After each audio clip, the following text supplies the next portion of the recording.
Hi, welcome to the small shed. This week we're in the garden again because the head gardener has a problem with her cold frame. See you in a minute.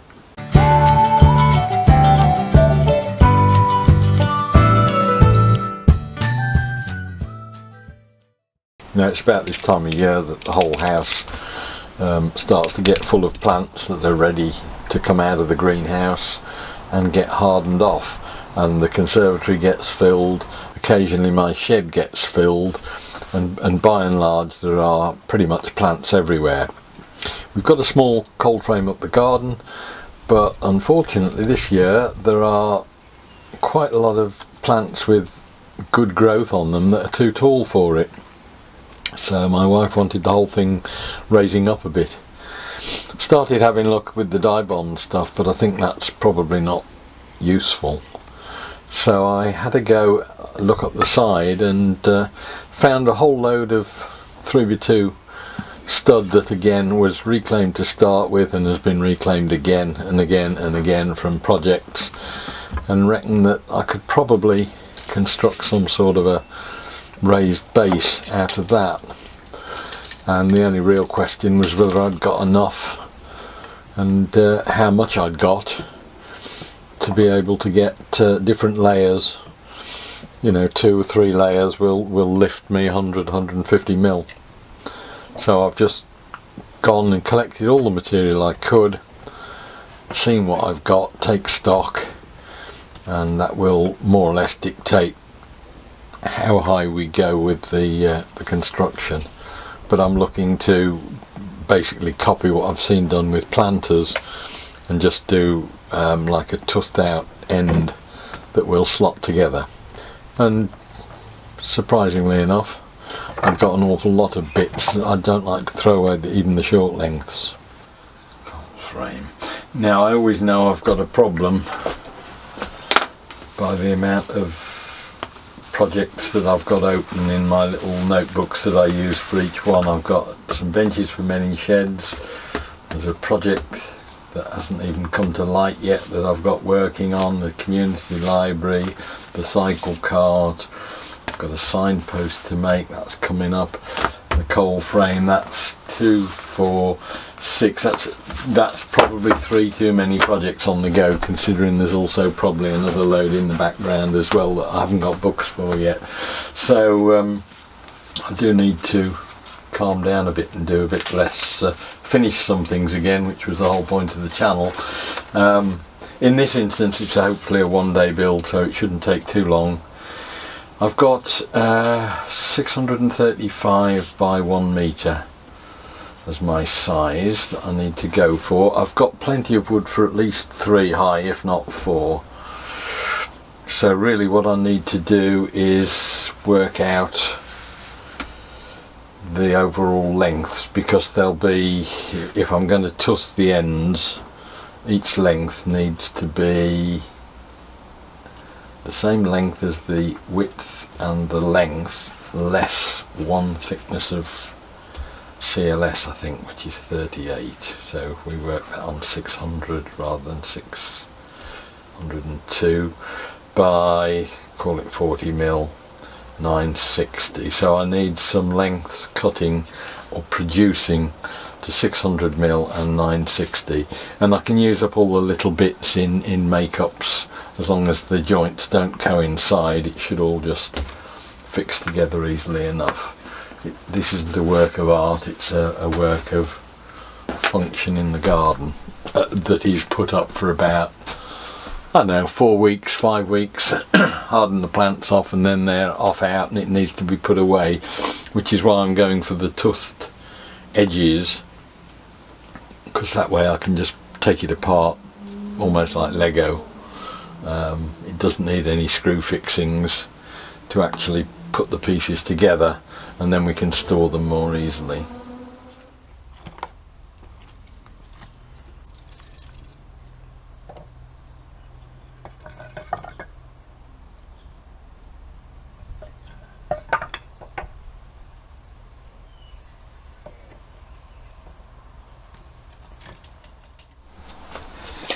Now I thought I'd got a plan that I would use the long pieces for the longitudinal sides and the short ones for the ends. But that's been scuppered slightly because the long lengths aren't long enough for a side by about 100 mil, 4 inches, and the short ones are not long enough for an end. They're about the same, about 100 mil light. And so what I would end up with there is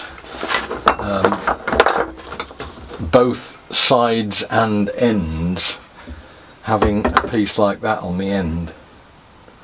So I'd have a joint on every side, every end. If I cut the long ones down to the ends, they will all be fine. That will work okay. As long as I can get one that's flat. That one's clearly quite twisted, but we'll see. I'm going to have a joint in the sides anyway, and rather than have a joint that close to one end, I'm be much happier to have a joint somewhere in the middle that I can stagger, and you get better fixing either side of that joint. So that seems to work. I've just been out and checked that I've got enough to do that, and what that will mean is the ends will be totally unjointed. There won't be any splits vertically in any of the end pieces. That should make them stronger anyway. So I've halved the number of joints I'm going to end up with, and as I say, counterintuitively it seems to work. So we'll get the miter saw on the go and start and give this lot a bashing.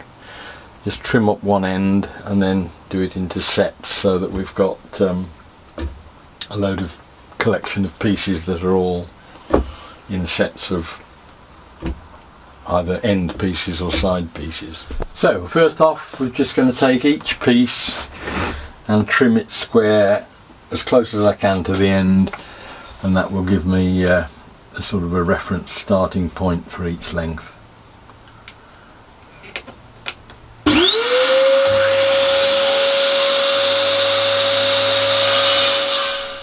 Now that's got me my 8 end pieces cut.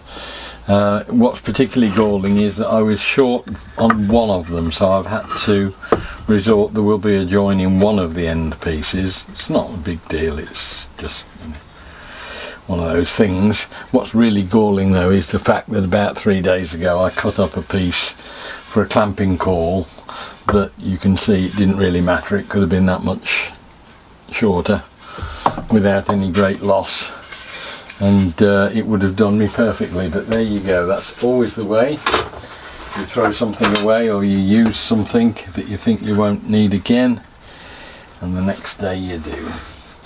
So I'm just going to do what I'd done the other day on something. I'm clamping the miter saw table to the MFT bench, and then I'll put a bench stop in at 600 mil dead, and that should give me a means to cut every set of those end pieces to exact length.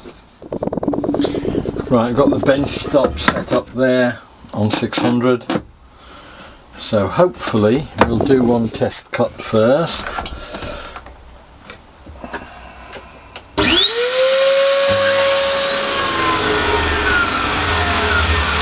.600 on the button.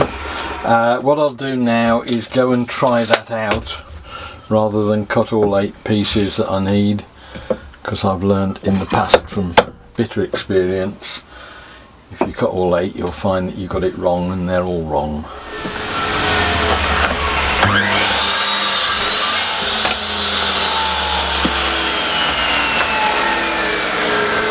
It's interesting if you're buying CLS, even if you can find some that's straight, and that's the difficult bit, but it's always worth picking it up and feeling it, because there's a staggering difference between these pieces have all been outside for the same length of time in exactly the same conditions.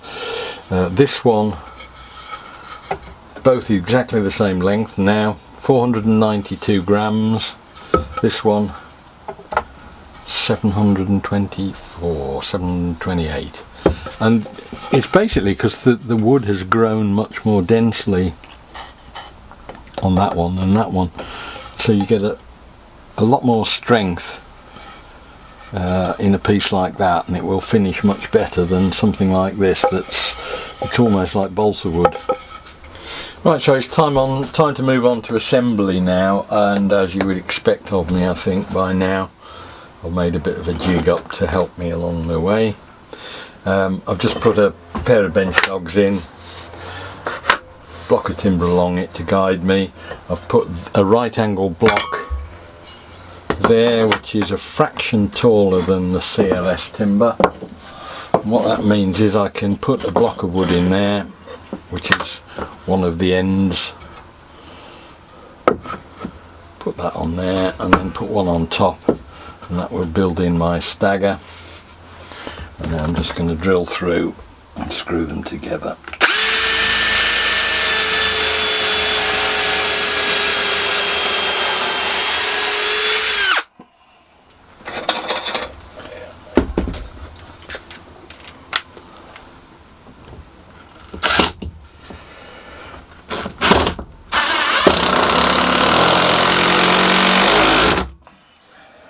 Simple as that.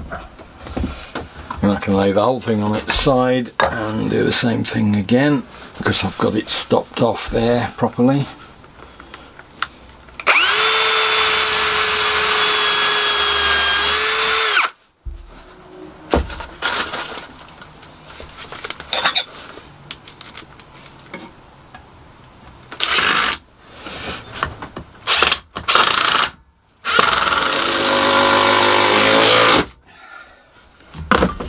Right, that's two ends done. What it's worth mentioning is what I haven't done and what I will learn from for the next one. Make a note of where your screws are, because that hole there, I could feel I was just touching the top of the screw underneath. So you need to make sure they're staggered as well. But hopefully now, that is the idea, that we'll have something that will slot together and provide a reasonably solid base for the cold frame.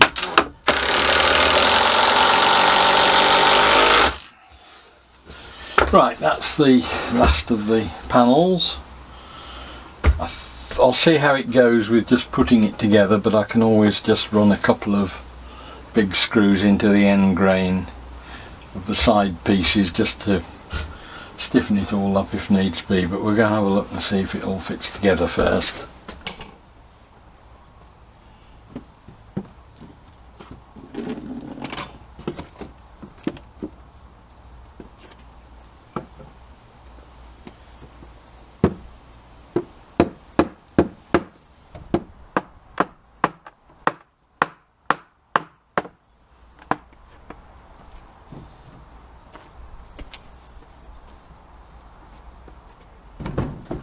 Got a manky tin of fence paint that I'll just give it a coat of. I don't hold out much hope for it doing a lot, because it's been outside for 2 or 3 years and has frozen and goodness knows what else, so I don't think it's going to do a lot of good, but we will just give it a coat anyway and see how we get on.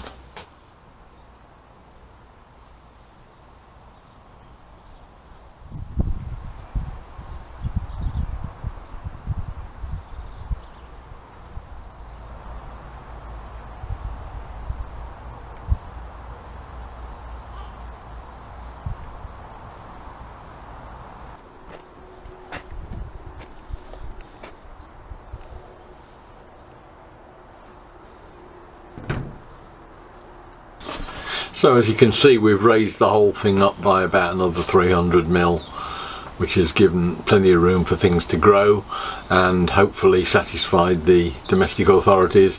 More importantly, it's got a lot of the plants out of the shed that they were in temporarily, so we can get on with other projects in here. I hope the video was of interest. Look forward to seeing you next week. We'll try and do something different. Look forward to seeing you then. Bye!